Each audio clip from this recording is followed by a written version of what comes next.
Y dijo el Señor: Tú eres Pedro, y sobre esta piedra edificaré mi iglesia. El Santo Padre, Benedicto XVI, en su aprobación y promulgación del compendio del Catecismo escribió: Agradezco infinitamente a Dios nuestro Señor el haber dado este catecismo por mi venerado y amado predecesor, el Papa Juan Pablo II. Estos, la Iglesia, el Papa y el Catecismo, son los fundamentos de esta catequesis de primera comunión. En nombre del Padre, y del Hijo, y del Espíritu Santo. Amén. Ave María Purísima, sin pecado concebida. Bienvenidos, queridos amigos, a nuestro curso para padres y catequistas de primera comunión. Bienvenida, Mónica. Muchas gracias por tu presencia y por tu ayuda. Mónica Heller, que ahora se saludará, no solo me ayuda en estos programas que hacemos para la televisión, también desde ya unos cuantos años es mi mano derecha en los cursos que se desarrollan en el Instituto de Formación Teológica por Internet, que originariamente tenía cursos en un sitio llamado oracionesydevociones.info y que ahora estamos estrenando un sitio nuevo que se llama www.institutodeteología.org.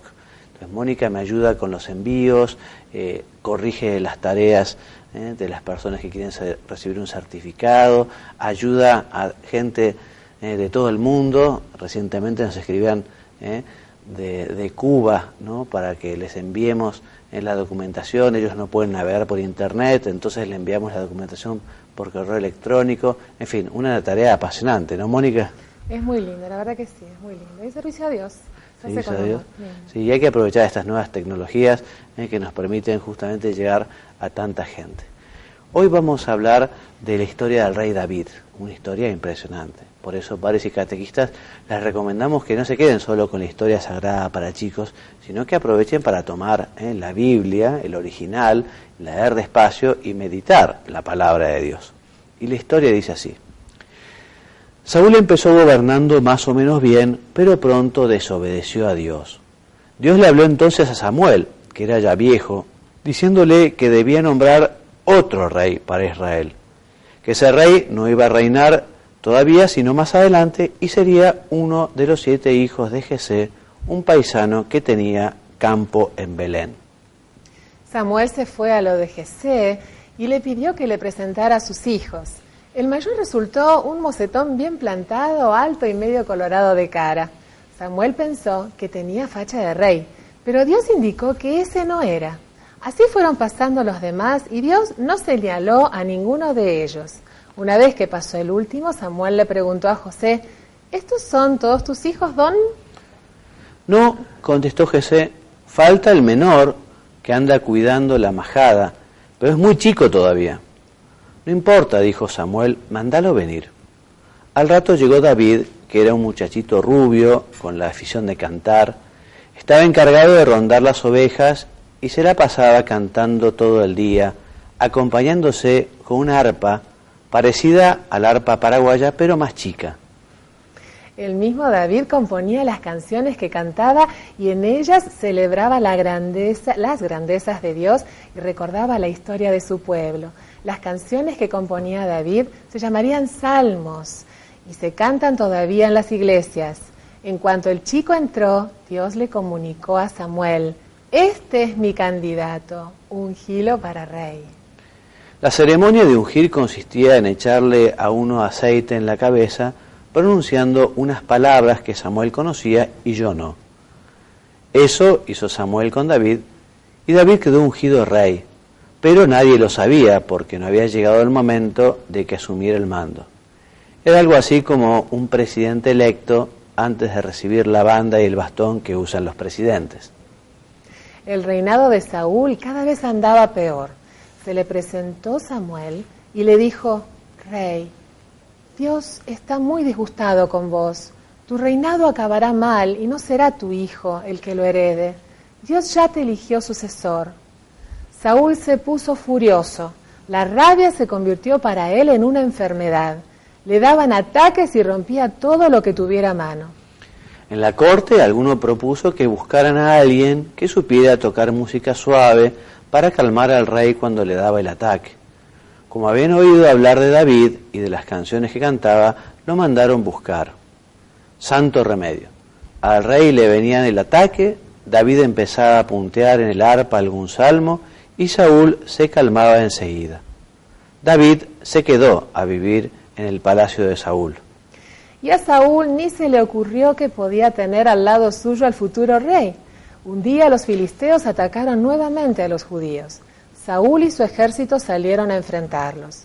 Los campamentos de unos y otros quedaron instalados bastante cerca, mientras esperaban el momento de entrar en batalla. Entre las carpas de los judíos y de los filisteos se extendía un potrero grande y parejo. En las filas de los filisteos había un gigante. Era un soldado enorme, fuerte, como él solo, con una cara que daba miedo mirarla, voz de trueno y brazos como troncos de algarrobo. Se cubría la cabeza con un casco adornado por una cola de caballo, el pecho con una coraza de bronce y las pantorrillas con algo que parecían canilleras de hierro. Llevaba lanza, espada de 2 filos y una maza terminada en una bola de metal llena de puntas. Se llamaba Goliat. Cada mañana se plantaba Goliat en el descampado que separaba los campamentos y los desafiaba a pelear a los judíos. Ningún judío agarraba viaje y Goliat los insultaba de arriba abajo diciéndoles que eran unos flojos y que los iba a hacer pedazos al primero que le viniera. Pero ninguno venía. La misma escena se repetía por la tarde, hasta que llegó David al campamento. Lo vio a Goliat y oyó sus insultos. Cuando advirtió que Goliat también blasfemaba contra Dios, dijo David: yo lo peleo. Estás loco, le contestó Saúl, te va a destrozar, vos sos un chiquilín y él un gigante. Lo peleo igual, insistió David. Al ver que estaba decidido, le trajeron armas, un casco y una coraza. David se negó a usarlos, diciendo que le bastaba con su onda de pastor. Las ondas de pastor no son como las gomeras. Están hechas con una soguita y un pedazo de cuero. En el cuero se coloca una piedra, se revolea la onda y, al soltar una punta de la soga, sale la piedra disparada. Cuando Goliat lo vio a David tan chiquito y desarmado, largó una carcajada. Se moría de risa y con las manos se golpeaba el costillar sin poder contenerse. «Menos risa», le previno David. «Defiéndase usted, señor gigante, porque lo voy a matar». Se recompuso Goliat y al ver que la cosa iba en serio, pegó un rugido formidable y levantó su lanza para arrojarla contra David. Este colocó una piedra en la onda y empezó a revolearla. Un profundo silencio reinaba en los 2 campamentos. No se oía volar una mosca. Goliat apuntó bien para no errar el lanzazo. David aseguró el tiro y antes que volara la lanza partió la piedra silbando y se incrustó en la frente del gigante.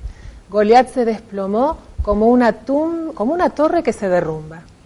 David corrió hasta su rival caído, tomó la espada de Goliat y le cortó la cabeza. Los filisteos, al ver esto, huyeron en desbandada. Los judíos levantaron a David en andas. David se transformó en un guerrero y las tropas que él mandaba obtenían más triunfos que las que mandaba Saúl. De modo que a éste le entraron unos terribles celos de David y le volvieron los ataques de rabia. Para peor, empezó a sospechar que el futuro rey sería David. Al darse cuenta de eso, David dejó el palacio y se escondió en las montañas. Saúl lo buscaba para matarlo, y aunque David tuvo muchas oportunidades para matar a Saúl, nunca quiso hacerlo porque era fiel a su rey, aunque éste no fuera una buena persona. Los judíos se pusieron de parte de David y no veían el momento de que se ocupara el trono de Saúl. Pero David no quería saber nada y mantenía su fidelidad al rey. Por fin, en un combate contra los filisteos, murieron Saúl y su hijo Jonatán. David los lloró desconsoladamente. Sin embargo, pese a su aflicción, los judíos lo proclamaron rey, le dieron la corona y el cetro, sentándolo en el trono de Israel.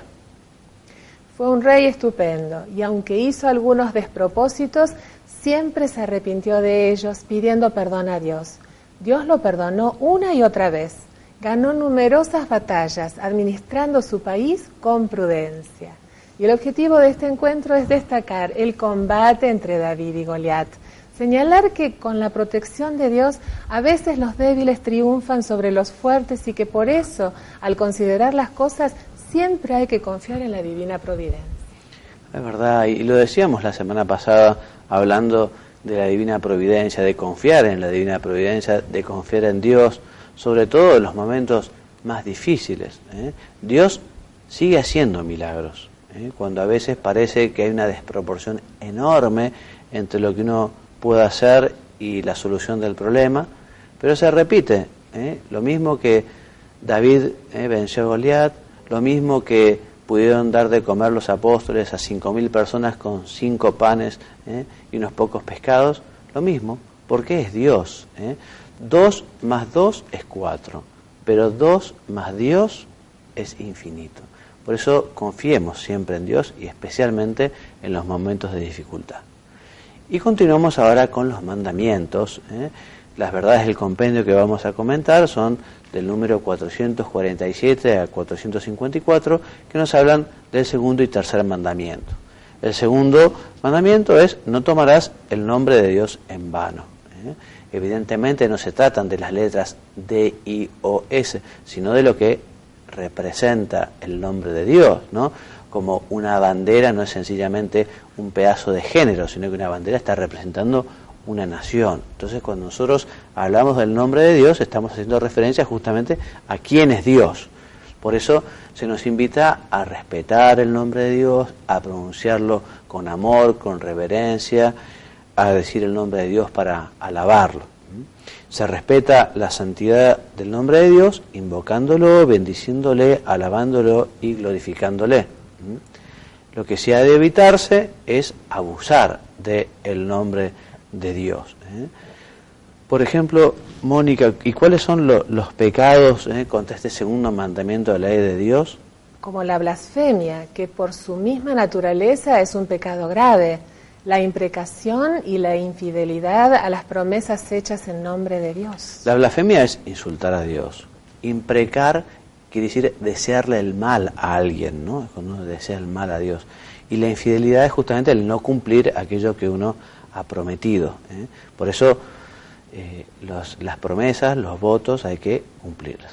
También Mónica atenta contra este segundo mandamiento. Está prohibido jurar en falso, porque supone invocar a Dios como testigo de una mentira. Exactamente, por eso a veces yo pregunto, bueno, ¿jurar está bien o está mal? Y depende. Está mal si uno jura algo falso o algo que no tiene importancia. Si uno jura algo que es verdadero y que realmente es importante, es bueno poner a Dios por testigo. ¿Y qué es el perjurio?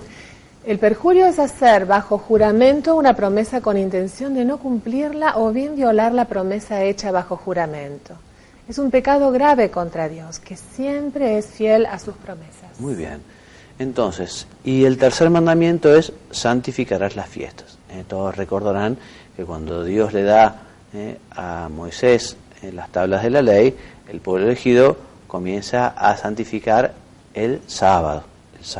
Después, con la venida de Jesucristo, que es lo que explicaremos a continuación, comenzamos nosotros a celebrar el domingo porque es el día de la resurrección. Bueno, ¿por qué entonces Dios eligió el sábado, Mónica? En este día se hace memoria del descanso de Dios, el séptimo día de la creación, así como de la liberación de Israel de la esclavitud de Egipto y de la alianza que Dios hizo con su pueblo. Jesús reconoce la santidad del sábado y con su autoridad divina le da la interpretación auténtica. El sábado ha sido instituido para el hombre y no el hombre para el sábado. Exactamente. Pero para los cristianos, como les decía, luego nosotros hemos pasado al día domingo, el día de la resurrección del Señor, también para diferenciar lo que era la antigua alianza de la nueva alianza.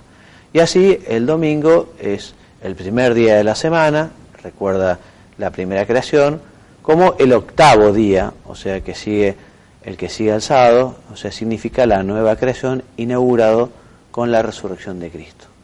Yo les recomiendo vivamente que no dejen leer una carta del Santo Padre Juan Pablo II, sobre el día domingo. Se llama el Día del Señor, Dies Domini. La verdad que para mí fue un verdadero descubrimiento, me ayudó a ver y a vivir el domingo de una manera diferente, porque el Santo Padre nos dice muchas cosas muy interesantes para tener en cuenta el domingo, que realmente debe ser el Día del Señor, realmente tiene que ser un día para dar gloria a Dios, un día para rezar, un día para que la familia también esté orientada justamente al descanso junto con Dios, para su adoración, para su alabanza. Entonces, el domingo, nosotros santificamos el domingo. Y lo que llamamos fiestas de guardar, que son algunas pocas fiestas durante el año que nosotros las celebramos porque son muy importantes. Cada país, así lo dice el Código de Derecho Canónico, determinará cuáles son estas fiestas de guardar. O sea, las fiestas de guardar, que no son domingo, para la Argentina son el 8 de diciembre, el 25 de diciembre, el 1 de enero y el 15 de agosto. Solo 4 días que no son domingos, son fiestas de guardar, y estamos llamados a ir a misa, porque nosotros celebramos el Día del Señor fundamentalmente asistiendo a la Santa Misa y también descansando en el Señor. Aquí nos lo dice. Yo leo el principio y vos seguís, Mónica. Los cristianos santifican el domingo y las demás fiestas de precepto, participando en la Eucaristía del Señor y absteniéndose de las actividades que les impidan rendir culto a Dios o perturben la alegría propia del Día del Señor o el descanso necesario del alma y del cuerpo. Exactamente. Se permiten, en cambio, las actividades relacionadas con las necesidades familiares, los servicios de gran utilidad social, siempre que no introduzcan hábitos perjudiciales a la santificación del domingo, a la vida de familia y a la salud. Y también es muy importante que los cristianos pongamos los medios para que la autoridad civil siga respetando el domingo como día de descanso. Hoy por hoy son muchísimos los negocios que están abiertos, muchísima gente la que tiene que trabajar, entonces ya el domingo ha perdido en parte justamente esta idea que sea un día consagrado al Señor para el descanso. Por eso los cristianos tenemos que tratar de poner los medios para que la autoridad civil respete el domingo y que sea un día para el Señor, un día para la familia, un día de adoración. Muy bien. Vamos a pasar entonces a los consejos que Mónica nos da habitualmente, que están especialmente dirigidos para ustedes, padres y catequistas. Gracias, Padre Juan María. Yo quería seguir con una reflexión, ¿no?, con respecto a la disponibilidad y la docilidad de todo catequista. Tenemos muy presente este versículo que lo vamos a leer juntos. Dice Jesús: tengo que anunciar la buena nueva del reino de Dios, para esto he sido enviado. Lo leemos en capítulo 4 de Lucas, versículo 43. Y esto lo tenemos muy, muy presente los catequistas, porque nosotros no vamos a dar opiniones personales en un encuentro de catequesis, ni ideologías conocidas, sino es la palabra de Dios, es lo que nos enseña la Iglesia, que es nuestra Santa Madre y Maestra. Debemos ser fieles a las enseñanzas. Y cuando nuestro Señor Jesucristo nos confía este ministerio, nos introduce a seguirlo, nos invita a seguirlo, Él nos acompaña en todo momento. Pero tenemos que saber algo que es una realidad y que nadie está libre de que tenga algún tipo de dificultad. Pero de todas maneras, por suerte, sabemos que Él está acompañándonos en todo momento y lugar. Nada sucede sin que Él no lo sepa. Entonces, nosotros tenemos que apoyarnos, los catequistas, y en general, porque esto nos sirve a todos, más allá de que seamos o no catequistas, ¿no?, en la oración frecuente, ahí lo vamos a percibir bien vivo y presente a nuestro Señor. Eucaristía y reconciliación, Eucaristía, y quiero compartir con ustedes esta frase chiquita de San Alfonso María de Ligorio, que dice: no comulgamos porque ya somos buenos, sino para no dejar de querer serlo. Y los catequistas en particular tenemos algo que tenemos que aprovechar, y esto tal vez vaya y sea ideal para los que recién se inician y que tal vez no están muy en confianza con el equipo de catequistas. Contamos con eso, con el grupo de catequistas que siempre nos van a dar esa palabra de aliento, esa ayuda para cualquier dificultad que podamos llegar a tener de pronto en el grupo o en la vida misma. No dejen de volcar en los encuentros de catequistas cualquier dificultad que pudieran tener, o a solas con el coordinador, o con el párroco, con el sacerdote de confianza, que siempre Dios va a estar ayudándonos a través de ellos. Muy bien, así es, Mónica, muy bien. Y continuando entonces con nuestro estudio, seguimos avanzando en este documento tan recomendado por el Papa Juan Pablo II, que es la Instrucción para el Misal Romano. Y ya estamos en el rito conclusivo de la Santa Misa. Y al rito de conclusión pertenecen, por un lado, dar breves avisos, si fuera necesario, el saludo y la bendición del sacerdote, que en algunos días y en ocasiones se enriquece y se expresa con la oración sobre el pueblo, o con otras fórmulas más solemnes. Aquí vemos la foto del sacerdote justamente cuando va a dar una bendición más solemne al terminar la misa. Y la despedida del pueblo por parte del diácono, que dice, bueno, ite misa es, podéis ir en paz, que lo dice el diácono o el sacerdote, para que cada uno regrese a sus tareas alabando y bendiciendo a Dios. El beso del altar por parte del sacerdote y del diácono, y luego la inclinación profunda al altar por parte del sacerdote, del diácono y de los otros ministros. Y así terminamos esta parte de este documento que hemos recorrido así muy rápidamente, ¿no? Las partes de la misa. Ahora vamos a entrar en el tercer capítulo para hablar de los oficios y ministerios en la celebración de la misa. Hoy nos detendremos solamente para decir unas poquitas palabras sobre el obispo, el presbítero y el diácono. La primera diapositiva nos dice que en la celebración participamos todos, todos los fieles, tanto los que han recibido el sacramento del orden como los fieles laicos, ¿no?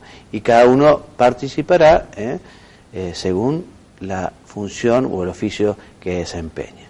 Por eso, primero vemos al obispo, ¿no? El obispo, que es el sucesor de los apóstoles, ¿no? Y que tiene justamente a su cargo toda la grey. Y dice así el documento: toda celebración litúrgica legítima es dirigida por el obispo, ya por sí mismo, ya por los presbíteros y sus colaboradores. Cuando el obispo está presente en la misa, en que está congregado el pueblo, conviene en gran manera que sea él quien celebre la Eucaristía, y los presbíteros, como concelebrantes, se le asocien en la acción sagrada. Esto no se realiza para aumentar la solemnidad del rito, sino para significar de una manera más clara el misterio de la Iglesia, que es sacramento de unidad.